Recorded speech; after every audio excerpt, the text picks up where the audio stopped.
साथियों ग्वालियर कलेक्ट्रेट के गेट पर मौजूद हैं और आपको बता दें कि बहुत ही बुरी हालत ग्वालियर में हो चुकी है लॉ एंड ऑर्डर की। और आपको जो तस्वीरें दिखा रहा हूं मैं वो ग्वालियर के कलेक्ट्रेट की हैं, जहां पर कलेक्टर बैठते हैं। और आपको बता दें कि पुलिस वालों को भी मौका नहीं मिला कुछ भी करने का, और पिटाई प्रशासन की भी हुई, पुलिस वालों की भी हुई।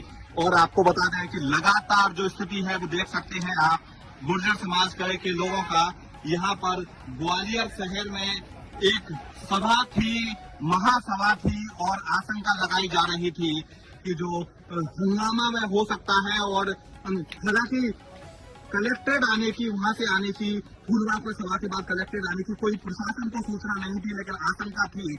लेकिन आशंका के बाद जो हुआ वो पूरे ग्वालियर ने देखा, और किस तरह से जो प्रशासन की गाड़ियां हैं वो तोड़ दी गई हैं, जो हाथापाई है वो हुई है, अश्रु गैस के गोले छोड़े गए हैं, तमाम अधिकारियों की जो गाड़ियां हैं वो फोड़ दी गई हैं। और फिलहाल हम आपको जो गाड़ी दिखा रहे हैं वो शायद ग्वालियर कलेक्टर की ही है। किस तरह से जो स्थिति है वो ग्वालियर में बनी हुई है। और मध्य प्रदेश में चुनाव है और भारत के प्रधानमंत्री नरेंद्र मोदी पुलिस अधीक्षक एसपी की गाड़ी हम आपको दिखा रहे हैं साथियों। एसपी की गाड़ी को तोड़ दिया गया है पूरी तरह से, और सारे कांच फोड़ दिए गए हैं। और जो तस्वीरें विजुअल हमारे पास आएंगी वो भी हम आपको दिखाएंगे। गाड़ी है महोदय एसडीएम की, इसको भी आप देख लीजिए। और अश्रु गैस के गोले मेरी आंखों में भी भरे हुए हैं। तमाम मुठभेड़ टाइप की हुई, पुलिस से हाथापाई हुई, और जो स्थिति है वो अश्रु गैस के गोलों से पुलिस ने कोशिश की, लेकिन क्या फायदा होता, क्योंकि भीड़ हजारों की संख्या में थी। और ढील एक तरह से प्रशासन ने दी। सुबह से ही आशंका थी, लेकिन प्रशासन ने कुछ नहीं किया। प्रशासन चाहता तो रोक सकता था। शायद 2 राज्यों में चुनाव हैं, इसलिए प्रशासन कहीं न कहीं मूक दर्शक बनता, देखता रहा। लेकिन हालात क्या हुई कि प्रशासन पे ही आ गई, और फिर जो हुआ वो हम सभी ने देखा। किस तरह से जो गाड़ियां हैं वो तोड़ दी गई, उपद्रव शहर में मचा दिया गया। और आप देख सकते हैं कलेक्ट्रेट की हालत, और तमाम जो विजुअल आएंगे वो भी हम आपको दिखाने का प्रयास करेंगे। किस तरह से जो गाड़ी है वो सभी तोड़ दी गई हैं, पूरे प्रशासनिक अधिकारियों की गाड़ी तोड़ दी गई हैं।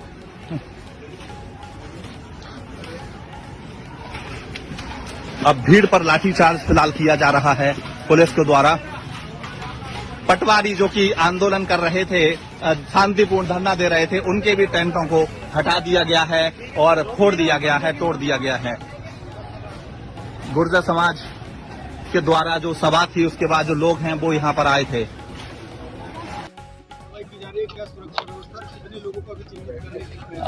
जैसा कि पहले आपसे चर्चा हुई थी, एक समाज विशेष का सभा थी।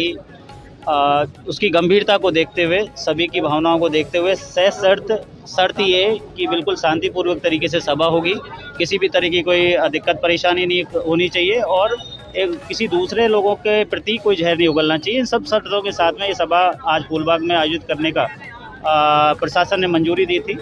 लेकिन शायद ये पूरा निकल के आया कि बहुत ही सुनियोजित तरीके से षड्यंत्र रच के जो सो कॉल्ड जो समाज के नेता आज जो उभर के आए थे मंच पे, कहीं ना कहीं उनकी कई सोची समझी साजिश थी, या फिर उनका आज जो भीड़ इकट्ठी हुई उस पर कोई कंट्रोल नहीं था, और उसी की वजह से ये अनियंत्रित भीड़ ने पूरे ग्वालियर शहर में आज तांडव मचाया है, सरकारी प्रॉपर्टी को डैमेज किया है। उनमें से आप सभी के खिलाफ वैधानिक कार्रवाई होगी, और कड़ी से कड़ी कार्रवाई होगी, क्योंकि ये एक तरीके से पूरा प्रशासन के साथ में विश्वासघात है। सर, अभी तक कितने पुलिस कर्मचारी इसमें घायल हैं, कितने वाहनों को क्षतिग्रस्त किया गया है? अभी हमारे कम से कम 3 लोगों को गंभीर चोटें आई है, और बाकी लोगों को मामूली चोटें आई हैं, 8-10 लोगों को, और लगभग 10 से 12 व्हीकल क्षतिग्रस्त हो गए हैं। सरकारी जो कलेक्ट्रेट है वहाँ पे भी कुछ पथरा हुआ है, वहाँ पे भी कुछ पब्लिक प्रॉपर्टी में डैमेज हुआ है। तो बहुत ज़्यादा इन्होंने आज बदमाशी की है, और सबके खिलाफ जो भी इसमें शामिल था, जो भी इसमें जिम्मेदार आदमी था, उसको जिम्मेदार ठहराया जाएगा और उसके खिलाफ कार्रवाई की जाएगी।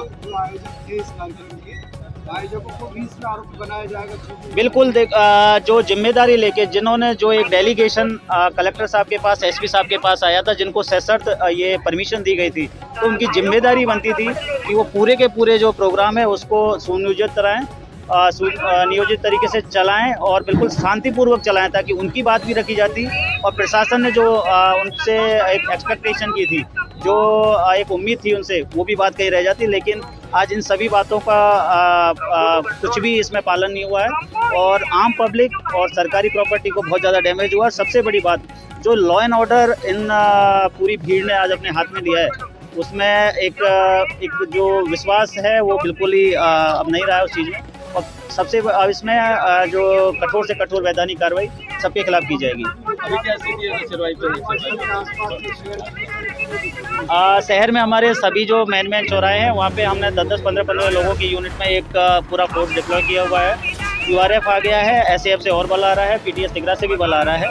और अभी शहर में लगातार जो हमारी थाना मोबाइल हैं और जो हमारी FRVs है वो भ्रमण कर रही हैं और सारे अधिकारी पूरे बल के साथ में जो अलग अलग सेंसिटिव पॉइंट हैं उन पे मुस्तैद हैं। अब उसमें कोई रहम की कोई बात नहीं है, कोई बातचीत की कोई बात नहीं बचती है, तो अब इसमें सीधे बिल्कुल कठोर कार्रवाई की जाएगी। हाँ, ये बिल्कुल, क्योंकि जो ये भड़काऊ भाषण जो आज मंच से दिए गए थे और जिस तरीके की ये उद्दंडता की गई थी, वो कहीं ना कहीं बार बार ये बयानों में मंच से ये बात आ रही थी कि जो सम्राट मीर भोज के जो प्रतिमा है उस पर जो विवाद है उसको लेके उन लोगों का यहाँ पे काफ़ी भड़काऊ बातें उधर से हुई थी और उसी के एहतियात के तौर पे यहाँ पे अभी बल तैनात है। हाँ बिल्कुल, इसमें लगभग 7-8 लोगों को हमने गिरफ्तार किया है। उनमें से कुछ एक जो सो कॉल्ड समाज के लीडर हैं उनमें से 1-2 लोग वो भी पकड़े गए हैं। बाकी हमारी धरपकड़ लगातार जारी है और जो भी इसमें रेस्पॉन्सिबल आदमी थे बख्शा किसी को नहीं जाएगा। क्या कोई हाईवे वगैरह जाम किया है? अभी सिकरौदा से कुछ एक पॉइंट आया था कि शायद वहाँ पे हाईवे पे कुछ व्हीकल रोके जा रहे हैं, बट हमारा फोर्स रवाना हो गया है। अभी वहाँ पे स्थिति सामान्य बताई जा रही है और जो वरिष्ठ अधिकारी हैं वहाँ पे भी हम भी राउंड लेने जा रहे हैं।